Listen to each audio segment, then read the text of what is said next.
warahmatullahi wabarakatuh. Kami dari kelompok 1, 6, dan 11 dari mata kuliah manajemen inovasi kelas B2 mau mempresentasikan terkait dengan sebuah inovasi yang berjudul perencanaan inovasi pelayanan di RSUD Darsono. Sebelum itu saya Rizky Utama Dika dari kelompok 1 dengan akademik 1011. Saya Ahmad Fabian dari kelompok 11 dengan akademik 1007. Saya Ramdan Ali Harun dari kelompok 6 dengan akademik 1008. Saya Fahmi Hardani dari 11 dari kelompok 1. Saya Lamas Muhammad dari kelompok 1 dengan akademik 1062. Saya Rahmawati Dinisha Putri dari kelompok 6 dengan akademik 1079. Saya Sarah Felicia dengan kelompok 6 dengan akademik 1081. Saya Tanadia dengan akademik 1091 dari kelompok 11. Saya Fiskana Fadila dari kelompok 11 dengan langsung 1126. Saya Desta Aurelia Putri dari kelompok 1 dengan akademik 1147. Oke, pada tahapan selanjutnya akan dijelaskan oleh rekan saya, yaitu dimulai dari pendahuluan terlebih dahulu, yaitu atas belakang. Jadi pendahuluannya pelayanan kesehatan merupakan hak dasar masyarakat dan rumah sakit memiliki peran penting dalam mewujudkan pelayanan publik yang cepat, transparan, dan ramah. Menurut Undang-Undang Nomor 17 Tahun 2023 tentang Kesehatan menyebutkan bahwa setiap fasilitas pelayanan kesehatan memberikan layanan yang aman, berkualitas, dan memuaskan. Nah, jadi di sini kita membuat inovasi Hospice dibuat untuk mendukung hal tersebut dengan memperbaiki sistem antrean, meningkatkan sikap pelayanan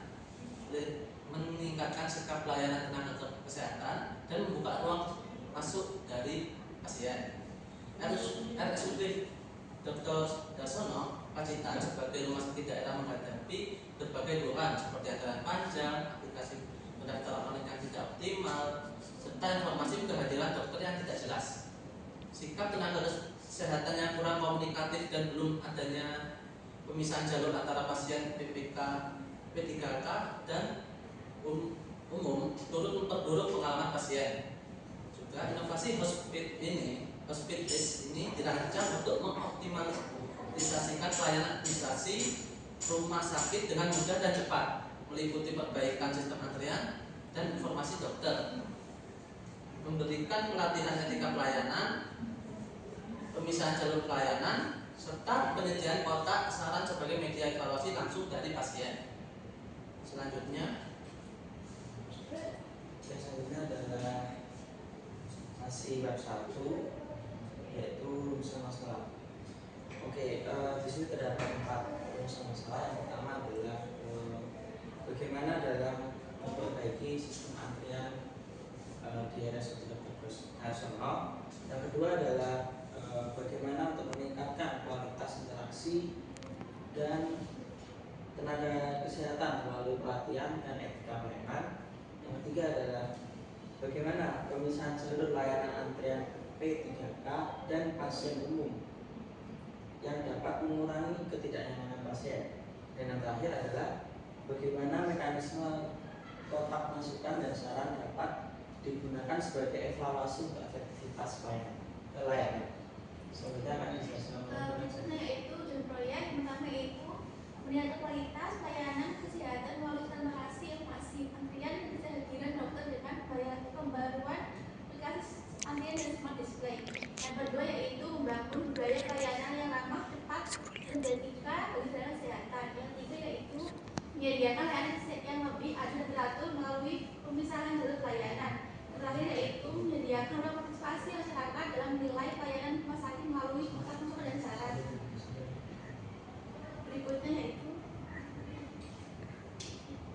Berikutnya ada manfaat proyek. Dari manfaat proyek ini kita terdapat 2 jenis manfaat, yaitu manfaat teoritis dan juga manfaat praktis. Untuk manfaat teoritisnya, yakni secara teoritis, kegiatan ini memberikan kontribusi terhadap pengembangan konsep pelayanan publik berbasis teknologi dan etika komunikasi.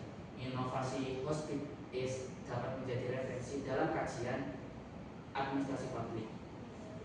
manajemen kesehatan, dan pelayanan berbasis digital yang berorientasi pada kepuasan masyarakat. Untuk manfaat praktis kita terdapat 4 jenis. Yang pertama bagi rumah sakit, kedua bagi pasien, lalu yang ketiga bagi pemerintah daerah, lalu yang keempat bagi tenaga kesehatan. Selanjutnya yaitu gambaran proyek. Yang pertama yaitu Hospice Smart Care, sistem antrian digital di lembaga peradilan dokter yang ditampilkan lewat aplikasi Seperjalia dan smart digital display di ruang tunggu, sehingga mudah diakses oleh semua pasien termasuk lansia dan yang tidak memakai dokter. Yang kedua yaitu Hospice Collaboration, yaitu penataan jalur pelayanan dengan memisahkan antara pasien PPPK dan pasien umum agar antrian lebih tertib dan pelayanan lebih adil. Yang ketiga yaitu Hospice Service Ethic. Program ini dilakukan lewat pelatihan langsung dan materi digital di aplikasi rumah sakit agar tenaga medis bisa belajar dan menerapkan pelayanan yang ramah dan cepat. Tujuannya yaitu untuk membentuk budaya kerja yang dinamis dan responsif. Yang terakhir yaitu Hospice Feedback Box, saran tersedia dalam bentuk fisik di rumah sakit dan digital di aplikasi. Pasien bisa memberikan masukan atau keluhan yang akan dipakai manajemen untuk evaluasi dan perbaikan layanan berikutnya. Kemudian ada metodologi pelaksanaan. Di dalam metodologi pelaksanaan ini ada sasaran dan target serta lokasi dan waktu pelaksanaan. Yang pertama ada sasaran. Sasaran dari program ini adalah pasien RSUD Dr. Darsono, khususnya P3K dan umum sebagai penerima manfaat langsung. Kemudian ada tenaga kesehatan, yaitu dokter, perawat, dan admin sebagai pelaksana perubahan layanan. Kemudian yang terakhir ada manajemen rumah sakit sebagai pendukung kebijakan dan keberlanjutan inovasi. Kemudian yang kedua ada target. Target dari pelaksanaan ini adalah sistem antrian berbasis aplikasi dan smart display yang transparan, peningkatan etika komunikasi tenaga kesehatan melalui pelatihan, pemisahan jalur layanan P3K dan pasien umum, dan terakhir ada mekanisme evaluasi pasien melalui kotak saran dan survei digital. Kemudian lokasi pelaksanaan ini yaitu di RSUD Dr.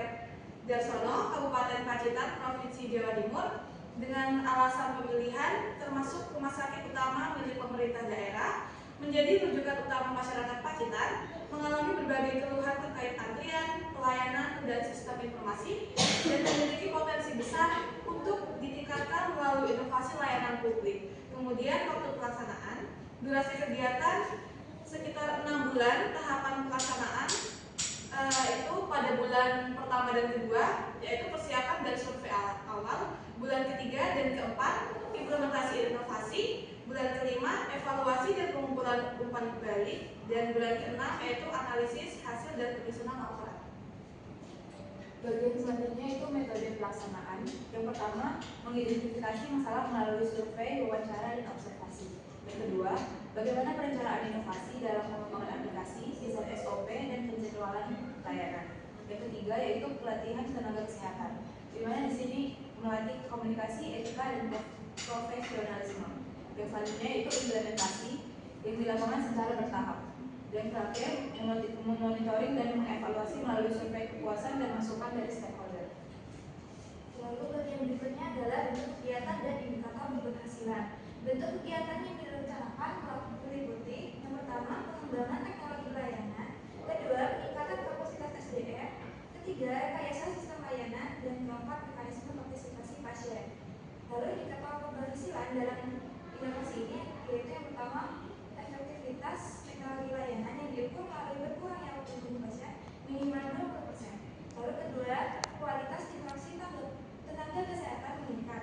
Dari hasil survei kepuasan pasien dengan target lebih dari 60% responden menyatakan puas.